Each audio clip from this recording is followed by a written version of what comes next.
okay then. We back on? Yeah, I think that's right. I think somebody was streaming it and also audio on their phone. Right, you can't do both. Right.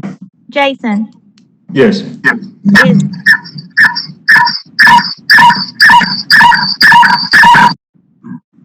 is Daylon, Jonathan, or Ashley on the call? No, Ashley just sent me a text and said she's waiting on the app to download, and then Jonathan just sent me something and said download information. Hang on just a second. Let me see if I can. I'm seeing everybody's houses over here. I'm seeing everybody's houses over here. I finally got the audio.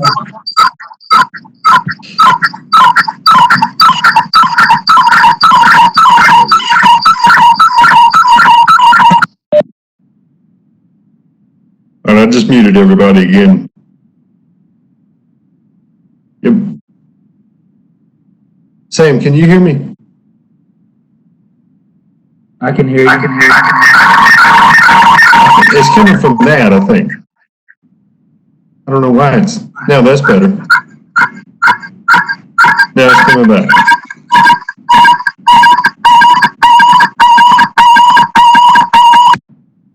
It's showing you on the list twice. I don't. Oh, hang on, I can't hear you. Going me and my Yeah.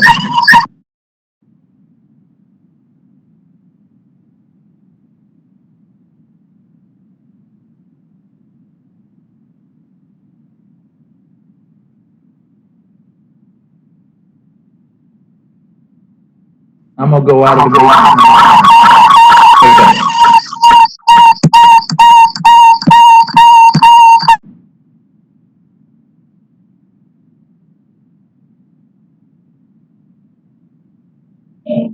Sam's still showing it. He's got another link hooked up. Mm-hmm.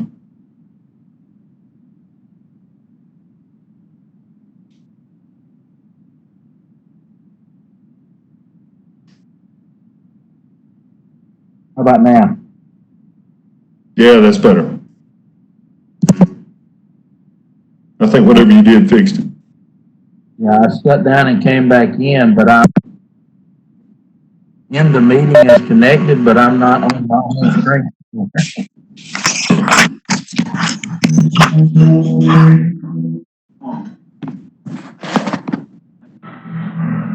You, Ashley, He's Matt, on too. Debbie Lori. Debbie.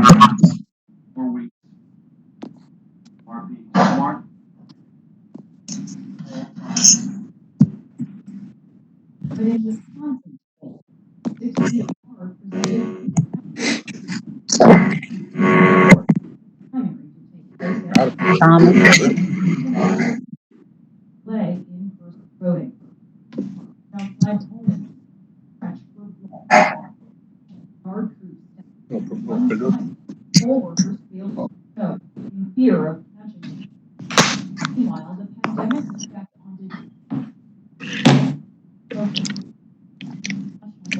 My video coming through, Jason? Is that Sam? Yeah. Let's see if I can find you.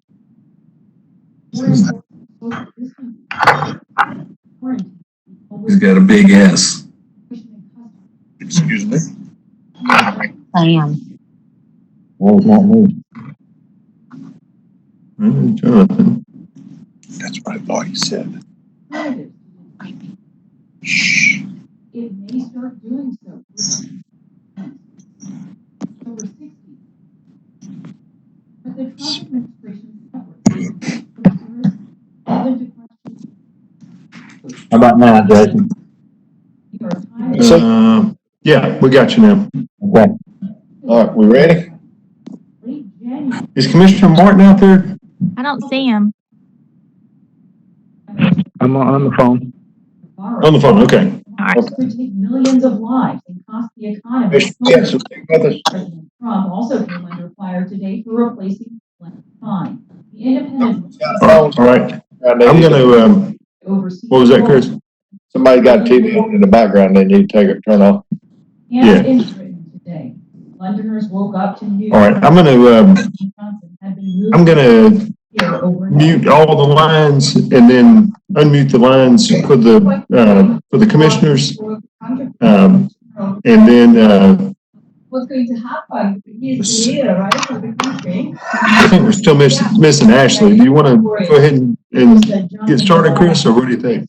Yeah, But without the need of a ventilator. Go ahead and get started. yeah, big fan. British foreign All right, I'm gonna mute everybody's line and then I'll unmute the commissioners.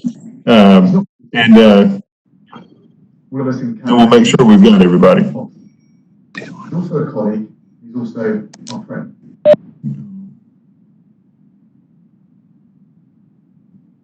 Chris.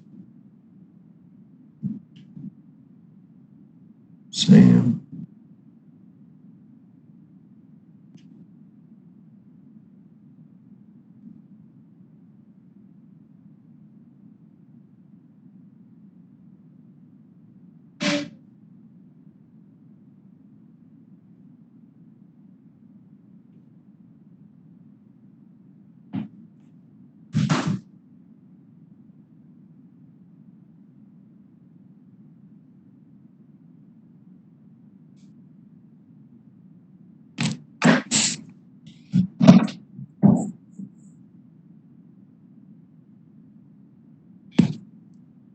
AP, Hey, Chris.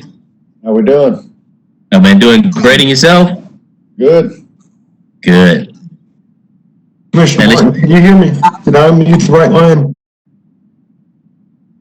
I'm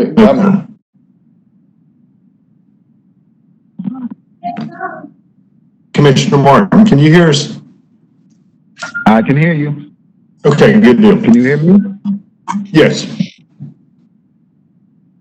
All right. Mr. Chairman, if you want to go around and just make sure that we can hear all the commissioners, or I can you say something? Yes, Commissioner Martin's acknowledging here, Commissioner, Robinson, can you hear us all right? Yes, I can hear you. Commissioner Kitchens? Roger, I can hear you. Loud and clear. All right. I'd like to call, everybody ready? I'll call this meeting to order. We're making history. You ready, Jason? Ready to go. And what I've tried to just do there was share my screen with y'all so you can see the agenda. It's our first ever virtual meeting, April 7th, 2020. The official time is 6:08. This time I'd like to call this meeting to order. I need approval of the agenda at this time. So move, Mr. Chairman. All right, got a motion. We have a second. Second. All in favor, aye? Have it. Carl here out of the Northwest. We're just getting little waves that kind of ride down through there. And the exact timing is going to be difficult. So let's just walk away, starting now all the way into Thursday morning, just occasional waves out there. Okay, you ready? Got it? All right. Let me also, Chris, if I can, Give them some directions. let me unmute Shannon real quick, just so I can, so we can make sure she's getting everything she needs for the minutes.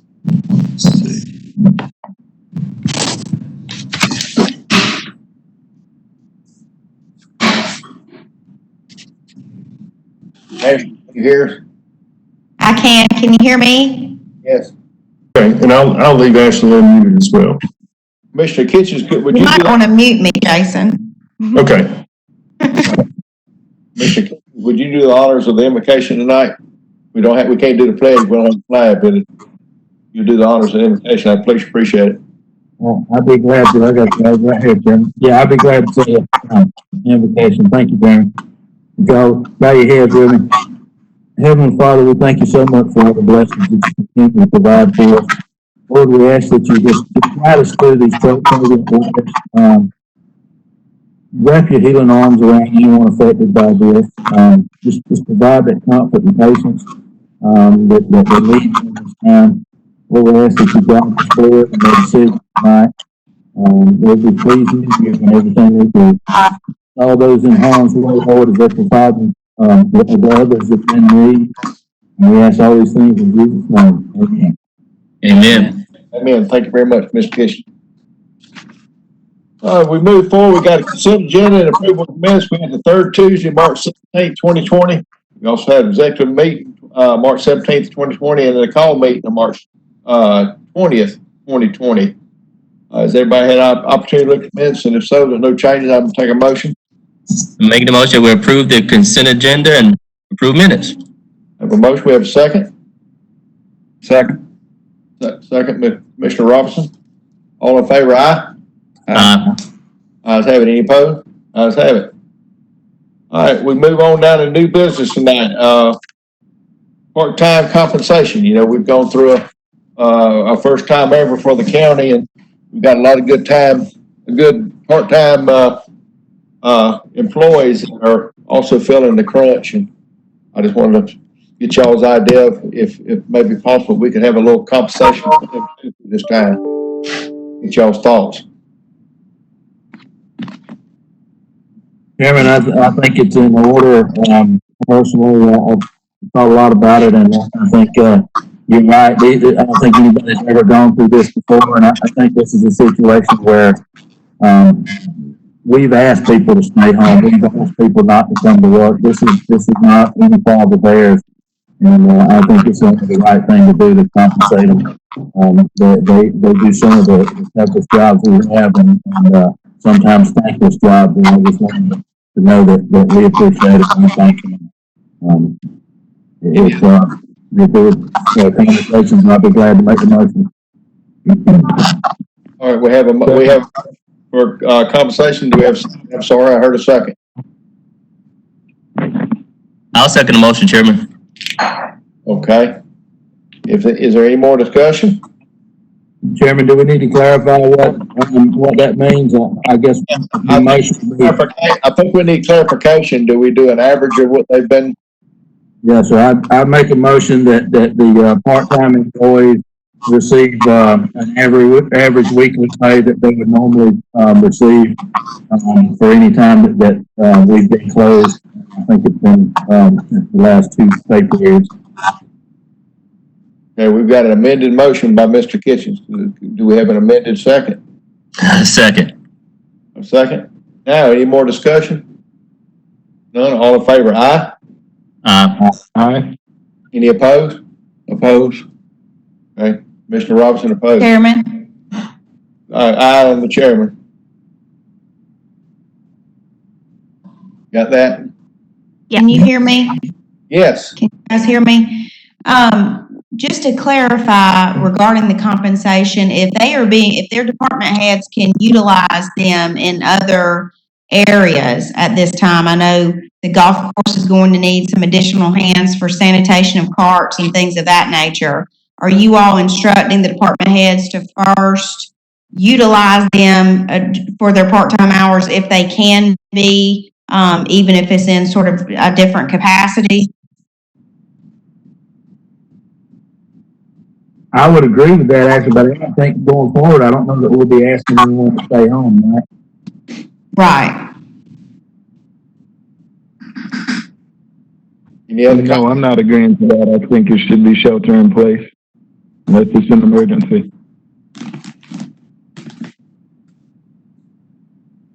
Heather? Answer your question. Ms. Ashley? Yeah, I guess I just want you all to discuss the governor's told us things like our golf course to reopen.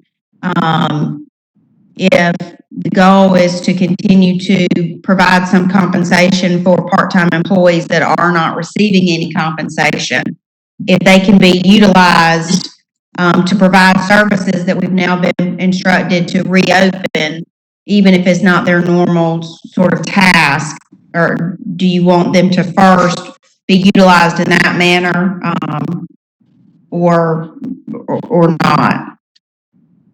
I would imagine. I don't. Go ahead. Go ahead.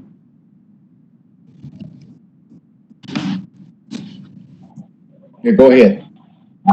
I was under the impression that, again, we were closed until we have notification on any of the potential cases that could be positive. So I understand the governor has reopened some items. We're allowed to be more strict. So I'm not opening recreation, and I'm not interested in that until we have confirmation on the cases. So as Daylon, far as I'm concerned, the board is, yes, ma'am. sorry, Commissioner Martin, I have confirmation on both cases, both negative. Good, that's great news. All right, that's fine. Great news. Yep.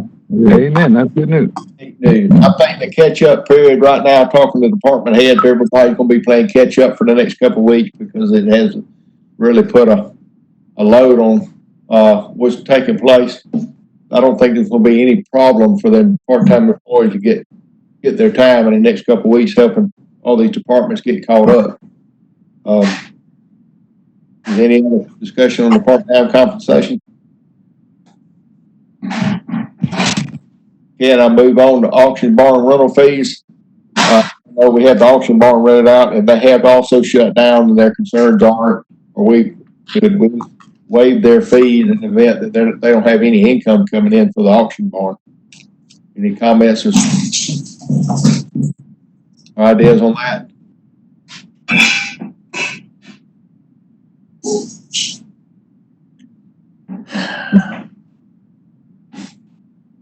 Does Central Georgia Tech start paying rent for the use of the facility that we rent to them? I don't have any knowledge of that. I don't have any knowledge of the we'll deal with Central Georgia Tech.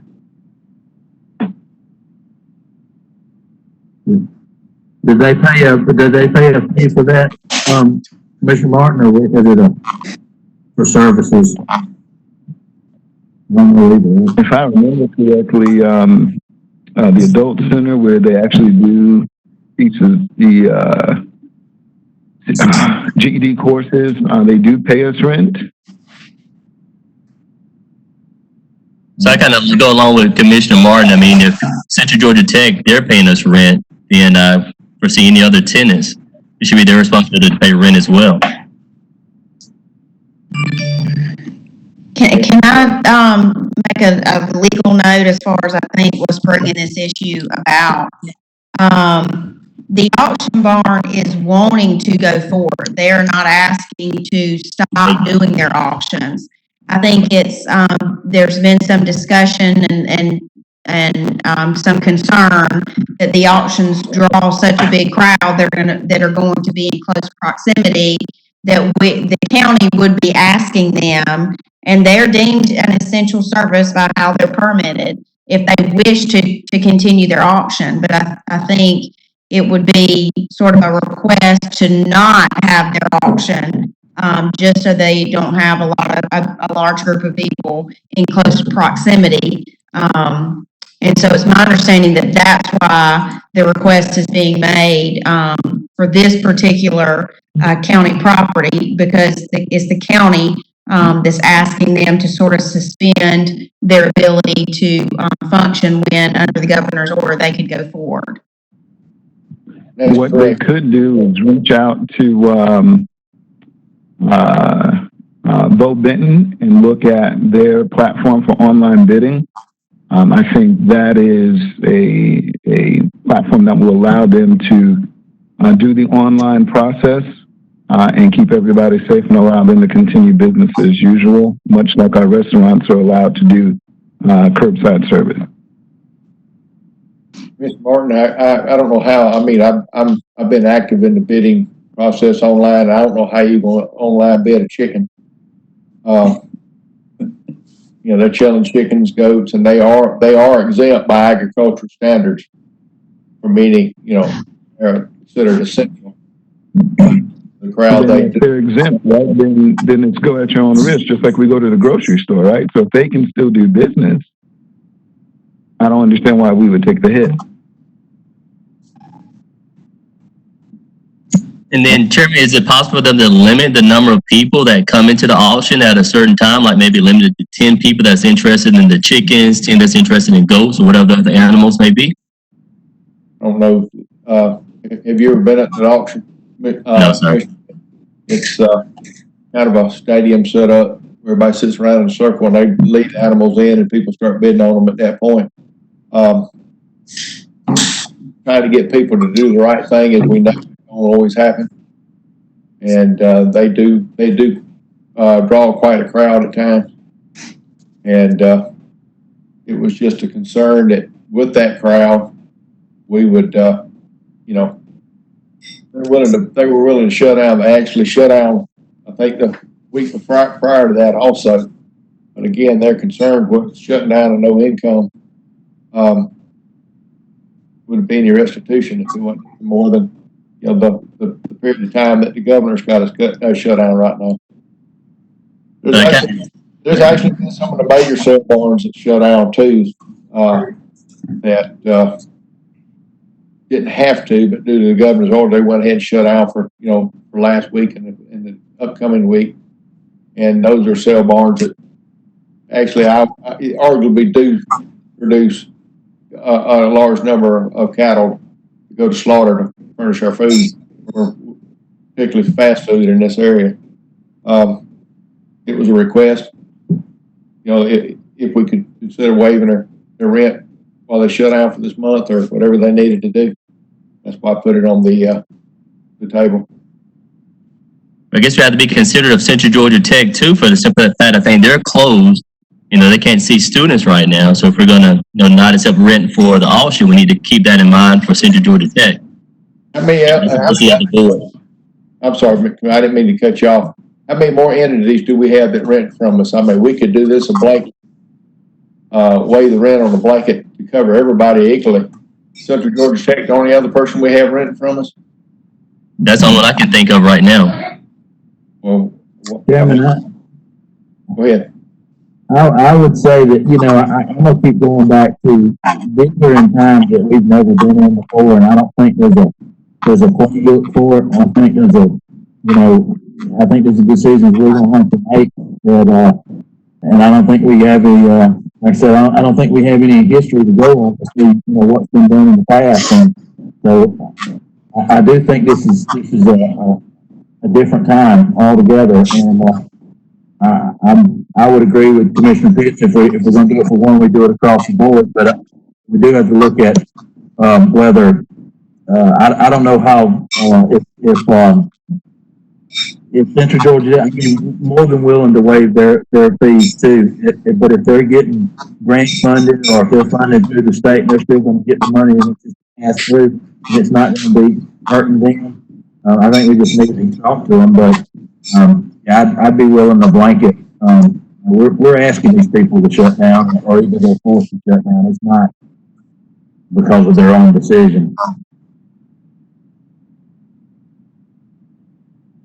Any other discussion? We have a motion on the floor of any kind. And it's part of the discussion check. Are we still doing it? Is it just for the month of April and May? Is it just for the month of May, or what are we thinking? Just go ahead, Commissioner Gibson. Since the governor shut down, the mandatory shutdown, I don't know that we can go back. Just April and. You just do April and then revisit the 1st of May? Yeah, I think we don't know where we're going to be in May. I would say. All right. Okay, so I guess, go ahead. Go ahead. No, I'm sorry, Commissioner Pitts. Go ahead. So I'm willing to support and make a motion that we waive the rental fees for the auction barn as well as Central Georgia Tech for the month of April. You can revisit it in May.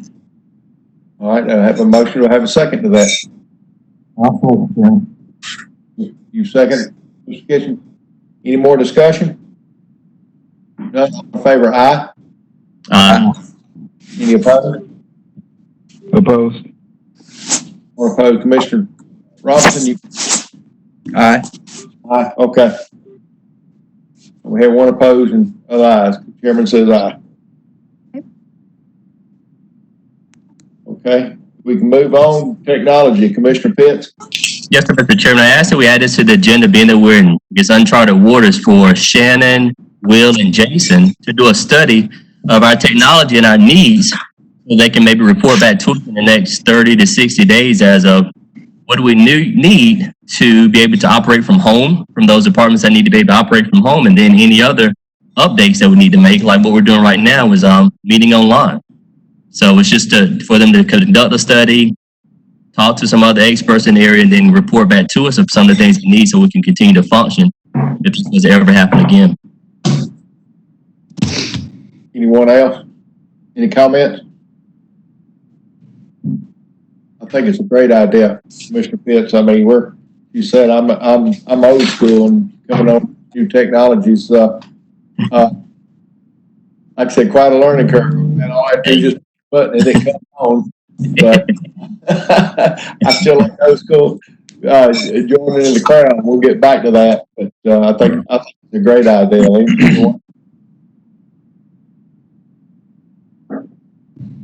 So thank you for that, Chairman. All right. We need to do that in a form of a motion. Ask them to go forward. Do I need a motion, Ashley, or it's just a request, a consensus of the board? I don't think you could really have a consensus of the board, but if Jason's just sort of going to start looking into ways to implement services from home if it becomes necessary, or employees being able to do their tasks from home, he can just sort of do that as in his position. If you're directing him particularly to do anything additionally, then I think you need a motion. So, no, ma'am, that's all I'm asking him to do is to put a bunch of task force together, do some research, and then report back to the board of what he feels like we need in order to continue to serve the people of Jones County in these uncharted. Yeah, I think Jason just sort of looking into that and providing information back to the board. You don't need a motion on that. Okay, well, thank you. It's a perfect example of what we're doing right now with the technology. Right. You ready to move forward? Your next food truck, Mr. Pitt. Yes, sir, Mr. Chairman. I had a request from a restaurant owner. They want to park a food truck in the parking lot of the old high school. An idea was when things get back to some form of normalcy and the courthouse is open, as people are leaving the courthouse, they want to grab some lunch, or people are driving by and they want to stop and grab something to eat, they're interested in parking a food truck on county property. This will be the first time I think we've ever received a request like this, so I wanted to bring it before the board and get some thoughts, some input, and to let the board know that this family is willing to pay a fee. They pay on a month-to-month basis. So if it works, great, it continues to pay. And if it doesn't work, then he can get out of his lease, if the board chooses to go in that direction. Thoughts from the board? So I'll have a legal comment because I know Commissioner Pitts had asked me to look into this. So we could not allow a private entity to set up a food truck on county property, government property, just sort of, sure, go set up at our courthouse, because it would be a violation of the gratuity clause. We would be allowing county property to be utilized to benefit their business. The way that it works in Atlanta, for example, those food trucks, generally where you will find them set up is at metered spaces. And so they'll pay the meter to sort of sit in that space. So there is fees associated with it. It's generally not going to be on the county property, or it's going to be somewhere where there is a fee. And outside of that, it would need to be on private property. And so if this were to be allowed, there would need to be some assessment of a fee to utilize, to sort of rent a spot. And it would need to be open up to any other renters, any other food trucks that would want to utilize the same area for the same opportunity, or they'll need to find a piece of private property. Mr. Kitchen, I'm gonna pick on you. Doesn't Bibb County do something like that? Yeah, I was over permitting for that stuff for years, and that's it's a tricky situation. While we want to promote the business, I think, and open it up, you got a couple of things you got to think about. What about the brick and mortar businesses that pay to build a building and taxes to have a business, and a food truck can pull up anywhere with a lot less, investment in it and sell food for the same price for a burger. That's one thought process. The other thought is you really gotta have some kind of process by which you permit. Otherwise, if he decides he wants to rent whatever the cost is for 6 months to sit in the parking lot, and Johnny says, well, I've been waiting on that spot.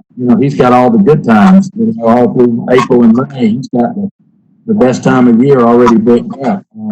Why can I get that spot?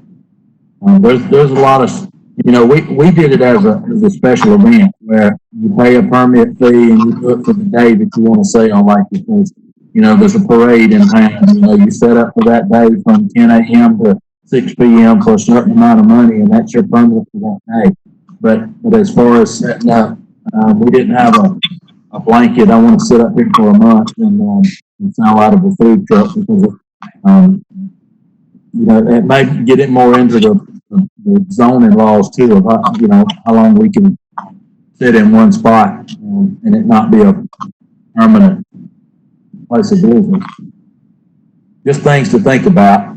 But I don't want to discourage people, from that being a viable business. I think there's especially when you start talking about our events and parades and that kind of stuff. If they find a private piece of property, they can pretty much do it at will at that point, correct? With a business license, I think so. Right.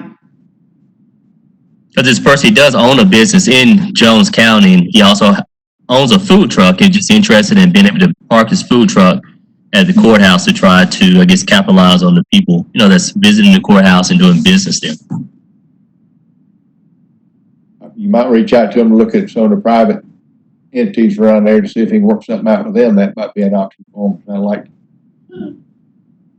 If I understand it correctly. Well, like I said, he wants to park at the old high school parking lot near the chamber, near Carroll's Park. And he just thought that was just a great location. You get a lot of traffic coming through and then the people leaving the courthouse because he can easily walk, there as long as walking to Chevy's and any other restaurant to try to, grab something for lunch or even, some people want to grab breakfast. Personally, Commissioner Pitt, I think it's a great idea. In Leadership Georgia, we toured different areas and down in South Georgia, near Georgia Southern, they had a market square that was owned by the county, and they allowed different businesses to come in and sell their wares. It was sort of a hold harmless agreement because it provided a community benefit, gave businesses opportunities to, participate in an open market. They normally did it on the weekends for those that were, used to doing that sort of business, almost like a flea market atmosphere. I think it encourages activity in that space. If we're going to charge a fee, then like Commissioner Kitchen said, we either flat rate it and we put it out there. And to me, food trucks is first come, first serve. You designate the squares or spaces that they can pull in, and whoever gets there first, you get to use it. If you don't, then get up a little earlier or spend the night. I think it's a great idea. Because part of the initial conversation is willing to pay like $100 a week. That's $400 a month. And then, if the board decides they want to charge more, then we can easily, research and come with a fair amount to determine if he's interested in paying that fee to park there. Because part of the initial conversation was maybe from 7 until 2 was to catch people for breakfast. And then 2 o'clock, most people have lunch by 2 o'clock. And they would probably pack up and leave. I think it's a great idea. I think we need to research it, though. I definitely don't think we need to let somebody offer an amount because it's just not how it works. We need to determine the cost benefit and all that. And if we're going to open it up as a flea market or an area to get, are we going to allow? These are just questions we need to answer. Are we going to allow if 5 other food trucks want to put side by side? With this food truck, are we going to allow that for the same amount, or are we designating that as the area to set up for food trucks? Or is it just anywhere in the county for, $100 a week? Because I'll be honest with you, if I had a business and I could set up an off-site restaurant, a food truck for $100 a week, I'm on. Yeah. Like I said, it was just something that was thrown out. I just wanted the board to know that the person is willing to pay a fee. He didn't want to get it for free. And then another thought is we can just maybe start with maybe 2, maybe 3 slots, for food trucks. And if it grows, then we can make more spaces or make a decision. You know what? This is hurting our businesses. And look, we can limit it just to 2 to 3 food trucks. And I'm sorry, you just we don't have another space for it because we don't want to hurt our other restaurants in the community. I'm all for it. I think we need a permit system for it, but I think it's a great idea. I mean, it gives a benefit to our community, and it gives our businesses that we're promoting for them. So I just think we got to make sure we don't open the door to get ourselves in the bind later. So with that, go ahead. Excuse me, Commissioner Robinson. I think it's a good idea also, and there's nothing to stop the other restaurants in the county from having their own food trucks themselves. But, and I agree with what Sam said about the permitting process and us setting the rental or the lease. So with that said, we would just have Jason and Ashley kind of look at permitting and do some research on some fees. Because another thing that was kind of brought to my attention is like even a farmer's market. I know Better Hometown, they wanted to do something like that in the past. So maybe that's something for people that grow fresh vegetables. They may want to open up a shop like that too. So so that was, right now, I don't think we're ready to. I think we do want to move forward because I think majority of the board liked the idea. But I think we just need the permitting and Jason and Ashley to kind of hammer out, what's fair, what's acceptable. And if they can do it by our next board meeting, hopefully we can put on the agenda to move. Any thoughts, Ashley or Jason? That's fine. I'll work with Jason to get some information for some other communities. As far as that are similar sort of in size and scope to what we would like to offer and see what parameters that they have put into place, what they're charging for the space rental and things of that nature. Actually, I'm glad if we could add in the farmer's market part of it, the open air market, because that's huge. And we tried to promote that a couple of years ago and we didn't get enough vendors to do it. But I think that's huge, and that's a huge benefit to the community. Fresh vegetables, and it draws a crowd. It gets a good healthy food out there, and it's a way to promote our healthy living zones too. Yeah, thank you so much, Sam. Thank y'all. If we may move on, amendment to SPLOST resolution, Mr. Resner. Yes, sir, Mr. Chairman. This is just an amendment to the SPLOST resolution that the board adopted some months back, I guess in December. It's related to the change of the election date. And so in talking with the bond attorney, they recommended that the board approve this resolution related to the date change and related to advertising for that new date. All right. That's being said, do I have a motion for the? So make the motion, we amend the SPLOST resolution. We have a motion, we have a second. Second. Any more discussion? Who made the second?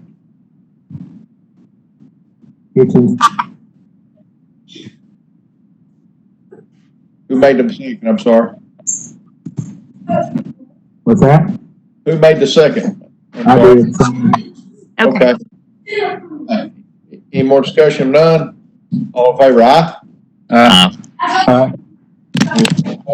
Ayes have it. On the old business, Juliet well testing, Commissioner Kitchens. I think we're get some feedback from the county attorney on it. Yes. So I have a lot of concern about the county paying for this well testing. Again, I think it would be a violation of the gratuities clause, because it is a benefit that we are giving to just a few particular homeowners. That's not, if there's anything in the wells, found on these few properties, it's not a public, health concern. We're concerned about all of our citizens, but it does not affect the public in general. It affects a few individual property owners, which would be sort of the definition of why that gratuities clause is in place. I also have concerns about the county stepping in and doing the well testings, because I think we raised the issue of placing ourselves in a position of being involved in a potential lawsuit, that we really don't have a dog in that fight. If the county steps in and pays for these tests to be done, it's subject to open records. It's been paid for by the county. If these homeowners decide in the future that they want to file suit against the business, the corporation, the entity that's responsible for any results that are shown, the county is going to be brought into that suit, because we're the ones that have paid for this testing and are the holders of this testing. I think it would be different if the county was concerned. If the county was concerned that we had put something in the ground that was contaminating wells and that we may be responsible, and we were sort of the source, and that's a different situation. But us sort of stepping in and doing this testing at our cost would bring us into a fight that's really not ours, because we certainly are not responsible for any results that may come from these tests.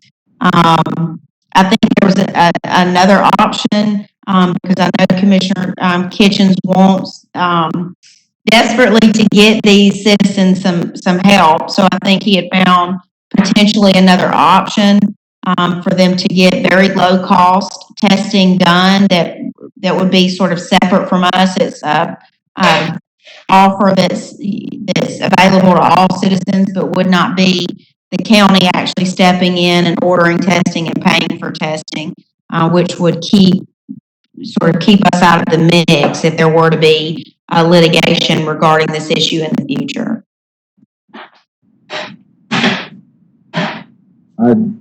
Chairman, listening to our council, I agree. No matter how bad we want to do it, and how bad we want to do the right thing by the residents, I don't think we can legally do it. And I think that's the reason why other companies have kind of gone in the same path. And I thank you, Ashley, for keeping us in line. I think that's is very helpful to keep us on the right track and keep us on the right path.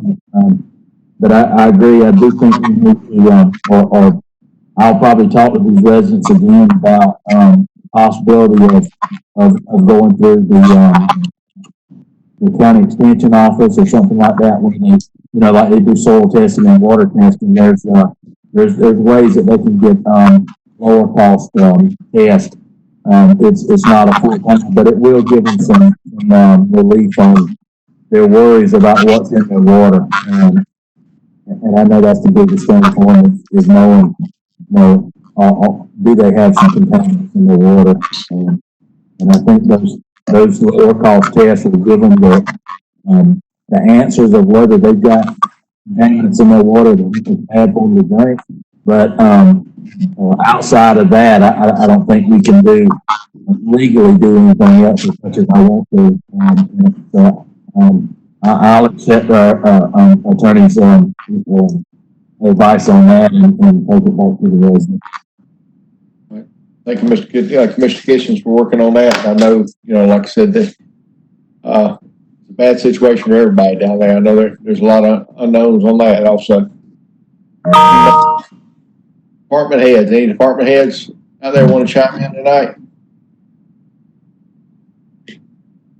if anybody wants to talk, just unmute your line and go ahead and speak. If Matt's still on the line, I think he had one thing. Matt, can you hear me?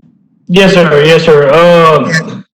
Been communicating with Jason. I spoke with Miss Ashley some today about the golf course. I know that's been a topic of conversation around Middle Georgia, and it showed that the governor gave his blessing or gave his direction, I guess, however it was given, but the golf courses can or should or open up, and I'm fine with whatever the board wants to do, stay closed or open. I just, we got some maintenance that we got going on right now that if the board decides to open, we need to stay closed at least till Friday to finish up this maintenance that we started doing during the shutdown. We would be done by now if we wouldn't have sent the employees home, except for emergency situations. So we kind of got hung up right in the middle of it. And so that's where I'm at. So whatever y'all decide to do as far as opening or not opening, if you do decide, I need to wait till Friday due to maintenance issues. All right, with that being said, we also got to talk about, before I forget about it, about reopening in the morning for the governor's order. We've got some great test results back negative on both things. So, I've got the board that insists that we open back up tomorrow, correct? So, Chairman. Yes, I'm not trying to make a motion. I know it sounds like a motion. Well, this is what will sort of remedy that. Consensus or not, by executive order of the governor, we have to reopen. Yes. So our previous emergency order, which closed things, has been suspended, and so it's not in effect. And all that we have to go on is the governor's executive order. Can you all hear me? I know my internet's slow. Yes, yeah. Okay. Which reopens everything. So we really don't have a choice on that. I will say, however, if the golf course being closed till Friday has nothing to do with the coronavirus, but instead is a necessary sort of routine decision that Matt would have made because there are maintenance and issues that just in the course of operating the golf course that are needed, then he is fine finishing up those routine issues and opening Friday, because that's a decision as department head he would have been making outside of the rest of the emergency order.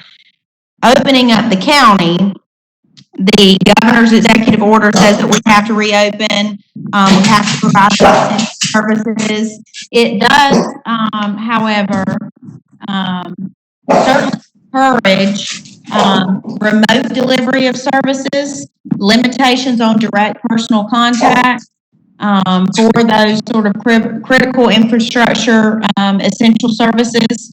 And so I think there are some things that we can put in place, and you all could not vote on this anyway because the governor's executive order states that any county order is suspended, but there are measures that on the ground you all can put in place at the various county buildings to still protect the employees. And so even though the buildings will be open to the public, security at the front can, request from citizens coming in, sort of what their needs are. If it's something that can be done remotely, on the internet or over the phone, they can be instructed. That's how they'll have to do that. They can, be asked to wait in an area so that one at a time, the public is sort of going back to do any necessary essential matters that cannot be dealt with over the internet or over the phone. So there are things that can be put in place or at the government center, the courthouse, and things of that nature to make sure our employees have limited contact. But we certainly have to open back up. The terms of our previous emergency order are suspended. Any questions for Ms. Brody? I don't have a question, I don't Chairman. have a question. Go ahead, Commissioner Go ahead, Kitchen. Johnson. Wait, wait, wait. I was going to say, go ahead, don't stop it. I was just going to say that my concern is we have, according to the Macon Telegraph, 7 reported cases in Jones County. We don't know where or who, obviously because of HIPAA. It would be nice if we had a line that, to the health department that said, hey, it's county related or it's at the courthouse or wherever, so we could know how to manage and then proceed forward. Those are always going to be my concern until, the curve flattens or until it takes a dive or we get no new reports in Jones County. The other concern is for our vulnerable populations that will engage people on a daily basis. We have not provided any protective equipment. So I think that opens us up to a liability. If we have masks and sanitation stations, then I'm okay with that. I understand the governor's order, but I believe we have the ability to be more strict in the event or with exercising care and concern for our constituents and their well-being. Well, Commissioner Kitchen, Commissioner Martin, that's something I've been asking Don and Jason to have conversations about, especially when it comes to PPE and being able to provide our employees some type of surgical mask that they can wear so that they don't expose themselves or not being exposed to the airborne, particulates that some people are thinking is causing this coronavirus. So I would really strongly encourage us to provide surgical masks to all our employees that want them, any type of gloves, as well as put up additional sanitation, hand sanitizer stations throughout all of our government facilities. Mr. Kitchens, you have something also? I think they've hit on it pretty well. I think while we have to open up the government center. I think I agree with Ashley that the executive order gives us room, that it pretty much spells out that the desire is to keep social distancing, keep anything we can do that's not face to face, we absolutely do it. And I think if there's any way that any service that we provide can be done other than a face-to-face contact, then we need to make that happen. And so if there's anybody that needs to come in the government center for a service of the county, it can't be done online or a Dropbox or something like that. Then an appointment needs to be made so that we take the precautions with masks and gloves and 6 foot distancing and all that. But that we also continue to not shutting anything off and waiting fees as far as late fees, because if someone can't get into our offices or can't get it done, whatever the reason be, we need to be conscious of that and not penalize people for us not being able to.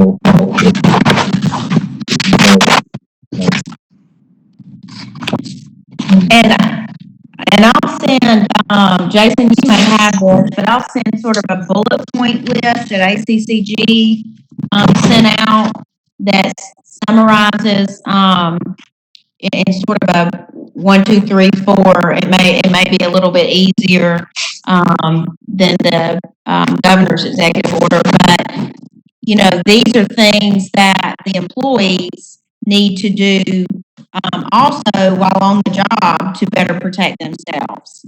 And it directs our department heads to stagger shifts for employees, to hold all meetings and conferences virtually, delivering intangible services remotely when possible, discouraging employees from using other employees' phones, desks, work tools, equipment. So all of these things that are required in that executive order will protect our employees and keep them from coming in contact with their coworkers.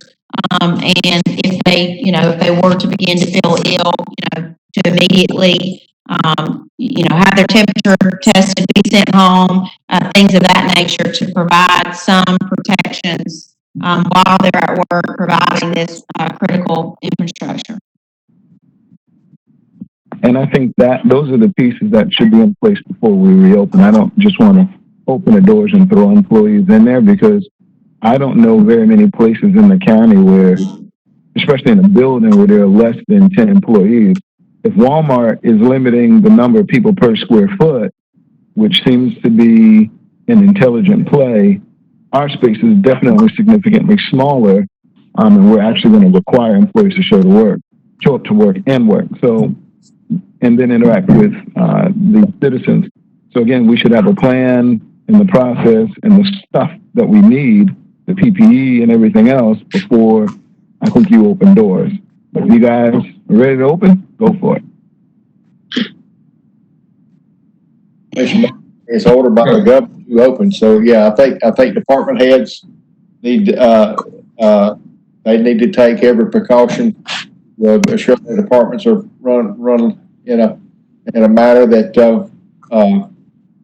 that assures the safety of the employees. You know, I think Brian can do a good job as far as limiting who goes and comes on that. He'll serve the public and do it in a safe manner. I mean, other businesses are doing it. Everybody just needs to use common sense and go forward with this. And yes, we need more protective measures, but you know, at this time in the morning, the governor's ordering us open, and we're going to have to abide by that. Mr. Chairman, if I could jump in for just a second. We've been working with Don on getting some PPE for various departments, and so that we will have those masks available for different departments. And I think even going back to before the shutdown, we've been working to provide gloves where needed and that type of thing. So we will have those for anyone who wants to wear those.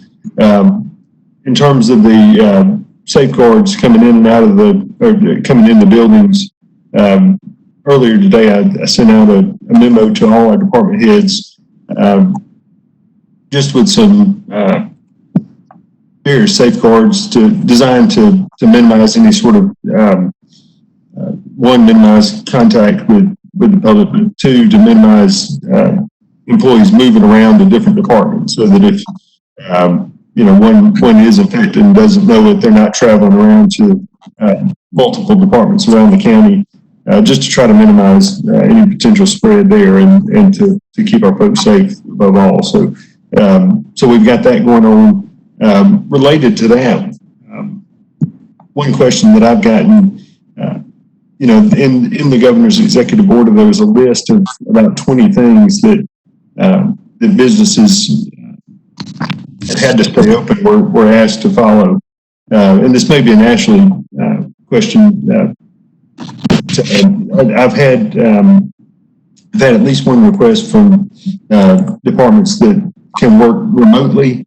And so if a department can manage its affairs without being in the office, is that something that the board is okay with? And actually, is that something that just from a legal standpoint, from your reading of the executive order, is something we ought to do? Ms. Brody? Beat the fine time, little Ms. Brody, can you hear us? Oh, Ashley just sent me a message and said she can't hear us all. I think you just came back. Oh, there we go. Maybe a question for Ashley, and then everything literally stopped.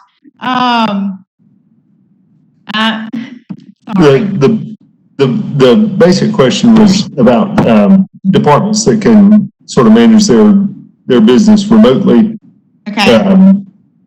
So in those cases, would it be all right for them not to be there at all if they can, you know, handle the business they normally handle from home?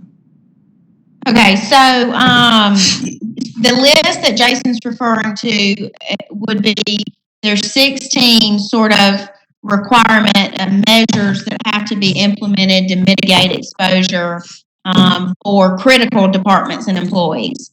there is a list of 20 items that the governor included in the executive order for treatment of employees not deemed essential critical infrastructure workforce that we have to implement. However, even in those lists, the 16-point list or the 20-point list, although we have to follow those lists for the most part do not talk about how county employees are to interact with the public. And so the lists themselves certainly encourage teleworking, remote delivery of services, limitations on direct personal contact, and item number 17 on the non-critical list specifically talks about providing services outside of the establishment. And so I think as much as possible, although we have to have these critical infrastructures, facilities and offices open, it can be operate on a skeleton crew. If there's things, certainly, again, everything that can be done online or over the phone needs to be directed, that's how it has to be done. We're still providing that service. But they can't, we can say you have to do it online. If they can work from home, then that's fine. I don't think this list says that we can't make arrangements for that to happen, but we cannot completely shut down our government buildings. That's sort of clear in the executive order, but limiting it to a skeleton crew for these critical services can be arranged, and the people that can work from home, we certainly can allow that. Any other questions or comments? So Chairman, are we all under are we on agreement that our goal is to provide service to the public at the least amount of risk to our employees? And that is, I think the department heads need to determine what do you need, what skeleton crew do you need to do their job, so that the public can have access to us. But everything that can be done remotely can be done remotely in the way that we can do any kind of service online in a Dropbox or anything else needs to be done that way. And, as limit the exposure to the public and to the employees as much as possible. So, I mean, even when we start talking about our recycling centers, we just need to instruct the staff not to go out when other people are there. All they need to do is make sure that the containers are emptied. We only can empty the containers when they're full.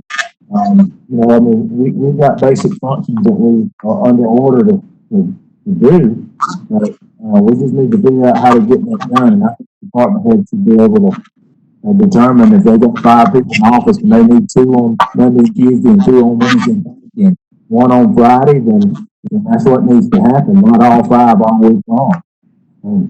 We basically said that people are getting paid. It's not like they're not getting paid if they don't work. But this is a strange time. We don't need. We only need the people that need to do the necessities. Anyone else? Any more department heads want to have anything tonight?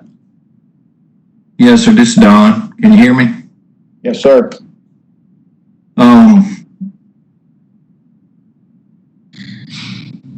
With everything that's been said about PPE and all that, our department has done the best we can do to get everybody well supplied. Today, I delivered 240 masks at the courthouse, 240 masks at the sheriff's office, and then, of course, I've got to take care of the city too. I don't leave them out. It's hit and miss on our orders. Give you what when they call me and say that my order's in, I have to pick it up from Dublin Airport. I take my pickup truck down there. They say I've got a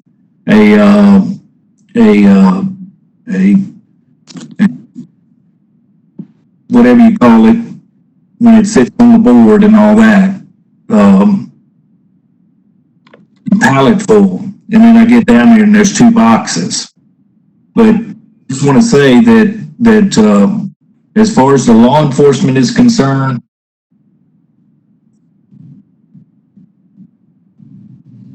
Levite, I know you're listening, and you just sent me a page. Yes, you do have PPE. You just know it. It's in Donald's office. So he's going to break it out first thing in the morning. Anyway, what I'm saying is the PPE has been extremely hard to get. On the law enforcement end, we have to receive it from GEMA. On the fire department end or anything else has to come from DPH. So I've got 2 entities I'm working with. Commissioner Martin, when I've got a line on the health department here, the health department, they will not tell me where they are as far as areas concerned. Tested 4 more today at the health department. And I happened to be there when they were there, so I didn't know who they were. There was 4 more that came in today, so I know there's another physician in town that is doing tests. We won't know. So DPH is not giving up anything, and nothing's coming out of the private sector either. So I just want to say the PPE is hard to get. We're okay right now, but I don't know what we're going to be looking like tomorrow. Next week or the week after, depending on how this whole thing plays out. So we're working hard to keep our head above water with PPE. Come here, Bo. And Don, will you please, I want you to train the staff, not to discard those respirators. They may have to use them. You can come here. So that, because you only have a limited supply, we don't want them to throw it away, every day. So they can be trained on how to keep it, how to store it. So it can be, used at least, a day or 2. Or until we get, more supplies. All right. We got, and just for the people that may be listening from the government center, there was, Donald received a big order yesterday, of gloves, night gloves, so assorted sizes. So, we've got the mask, we've got the alcohol wipe, we've got the alcohol machines that you can do your hands with. The only thing that we do not have is the DOF kits. That's the coveralls.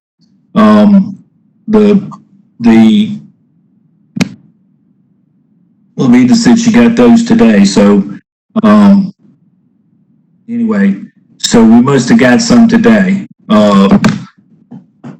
Probably still in the box at the government center. So I'm kind of feeding off what she's saying. She must have been in the office today. Anyway, that's all I got. Unless one of you guys have got a question, be glad to answer it. Any questions from Mr. Grant? Don, this is Matt. I saw on the national news where it said people shouldn't wear face masks unless they're absolutely necessary. Because do you elaborate on that? I think that it's a matter of opinion. I think one time the president said, wear them anytime you're outside, and I think they got on to him for saying that. I think it's preference. Matt, I don't wear it in the car. When I get out of the car and I'm going into somewhere, I think when I throw mine on, what I'm trying to say to the others that I confront is maybe they need to be wearing one too. And so every time I dismount, I've got a mask on. I think it's preference, honestly. Did you hear otherwise? Well, what I saw was from the Inspector General, and he said that, mask, there's a study done in 2015 that says masks make you touch your face 20% more than you normally would. And he said that masks should only be worn if you are suspected to have the virus or have some type of immune issue. Otherwise, don't wear one, just keep your distance. Well, I kind of agree with you there. Just exactly what you just said. And I thought about today how many times I got in the car after I, put my mask on. I'm continuously up on the bridge of my nose or making sure I've got a good seal around my throat since I got a turkey beard. But, I think that's an accurate thing that you're saying there. But anyway, I think it's preference, but it sure makes sense. Anyone else? Any more questions for Mr. Graham? Any more department heads tonight? Is there any citizens that would have any questions or comments?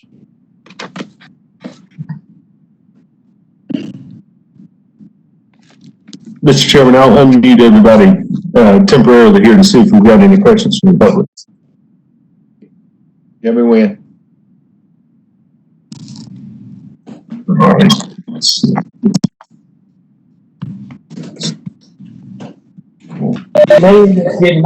Okay. Okay, I think we've got everybody unmuted now. Any citizens got any questions or comments tonight? That's what he Go solid. I think let's say you heard something. Open order forecast. Finally, going to see some changes moving in. You gonna mute them again? Yeah, I'll mute everybody again. Morning news. All right, then. Let's see, let me unmute.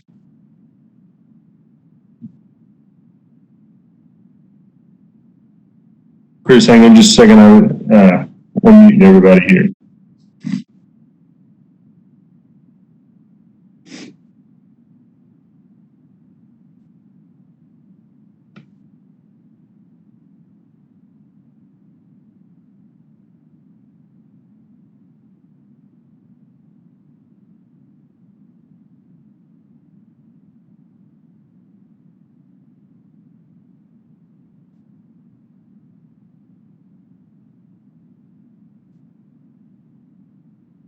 All right. Mr. Chairman, you want to see if we've got all the commissioners? Commissioner Martin? Here. Mr. Pitts? So I'm here. Commissioner Robinson? Here. Commissioner Kitchen? Yeah. Miss anybody? Commissioner Robertson, do you want to start us off tonight on Commissioner's comment? Yes, sir. I'd like to thank Mr. Will Hart for setting all this up and helping us make history tonight, and thank Jason for coordinating all of this. I know this was no small feat, but and I'm just proud of all of them for getting this done. Thank you. Commissioner Martin? Yeah, I want to, again, just raise caution 2 weeks ago when we were looking at this, and I sent the email out about getting prepared to go online. I know there was a little pushback and there was concern that we may not be as serious, but I think we're past the point of it being serious. In Georgia alone, just looking at the website, there's 9,100 cases confirmed, up 1,800. Across the United States, 392,000 and up 28,000. We are a little disproportionately represented in Georgia, and I think that's because we haven't been tested. And I understand the governor, and I respect the position, but I also am going to enact self-preservation first, and preservation for my county and its citizens. So if we were mass testing, maybe 100, 200, 1,000 a week in our county, we were cleared, I'd be okay. So I'm still not comfortable with us doing a haphazard open where everybody's not ready. Leaving it to department heads, that's a heavy weight, especially when they don't have everything they need from us. I think we had about 2 weeks to sort of prepare for this, and we're getting there. So some progress has been made, but I'm not ready to be open, and I'd like us to really consider all the things that people will need to do tomorrow for this thing to work. And again, I appreciate the hard work that everybody's put in. I hope that we get some quick updates, and I hope we get some testing in town so we can make sure that we're doing what's right for all of our citizens. That it? That's it. I'm finished. All right, thank you. Commissioner Kitchens? I shared Commissioner Martin's concerns, and I appreciate him, just nailing it on the head like that. That's, you know, it's a scary situation for anything we're trying to do, and you know, I recognize the order and that we have to open it. I just hope that we'll, you know, unless the order says unless absolutely necessary, we don't have face-to-face contact. So I think we've shown over the last 2 weeks that there's a real reason for, yes, we're open to the public, but I don't see a real reason for the public to be in there unless we have no other way of serving them. So, but with that, also echo Commissioner Robinson, thanks Will for just getting up the virtual meetings and all the technology that goes with it, and Jason and Shannon and all of them. And a special thank you to our legal expertise. She has fallen right in others' footsteps from the past and kept us on the right path. And I'm very thankful that we don't get ourselves in trouble doing things we don't need to do. So thank you, Miss Ashley, for taking care of it. Well, thank you for that. And everybody, please safe. Practice social distancing. Don't go out unless you have to. We want this thing over with as soon as possible. Ms. Brody, before I go to Commissioner Pitts, did you have anything else? I'll say I know that Commissioner Martin has those concerns that the entire board shares regarding sort of reopening. It seems that the governor's executive order puts back into place some of the safeguards that a lot of the counties around the state of Georgia they had their own emergency orders in place that limited contact and that closed buildings, and he sort of opened some of that back up, and a lot of people are concerned about it. There's a lot of concern regarding the executive order seemingly negating the home rule that was granted to the counties by legislation. So it's not a point that's not being heavily debated. I'm just not sure that we're the county that wants to spearhead the fight against the executive order. But if we can, you know, we've got great employees. If we can put into action these guidelines on this sort of checkpoint list, then hopefully we'll be able to protect our employees and our citizens. Thank you. Mr. Pitts. Yes, sir, Mr. Yeah, wrap it up. I want to thank Will, Jason, and Ashley for putting this together, and thank Don for getting all this PPE together for everybody, all of our employees in the county, as well as what he's doing now to try to take care of the city.